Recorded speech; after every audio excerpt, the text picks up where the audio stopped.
Alors, cette transformation, à un niveau moindre, mais néanmoins significatif, c'est repérable dans le cadre, par exemple, du sport, de l'artificialisation des pratiques sportives. Regardons aujourd'hui vélo elliptique, toutes ces pratiques corporelles mécanisées, entre guillemets, cardio-training, etc. C'est un symptôme, ça, très intéressant quand même, de cette évolution. C'est d'abord le symptôme de cette standardisation, de cette zombification que l'on organise, que l'on orchestre.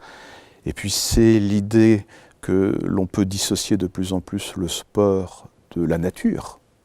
Bon, ça, c'est inscrit évidemment dans la technologisation du sport, mais aussi de la nature environnante. Il n'y a pas besoin d'être en plein air. Ce que vous dites est très juste, ce qu'on appelle le plein air indoor est absolument admirable. Oui. Bercy, compétition de voile à Bercy, faire du ski à Dubaï. Ouais. Donc là, nous avons l'exemple même, au fond, de cette artificialisation ou l'abolition du naturel, de l'artificiel, nature, culture, chaud, froid. Nous sommes dans une sorte de neutralisation des contraires et des contrastes.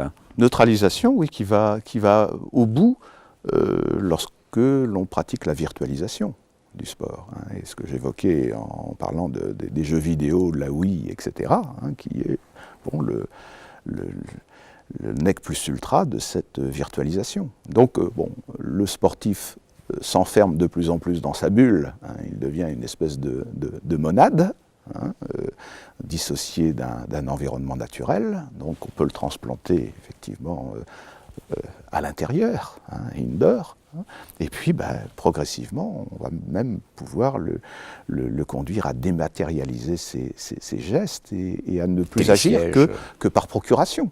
Et le sportif aujourd'hui va commander à distance effectivement le support d'une performance. Et ça c'est évidemment pathétique.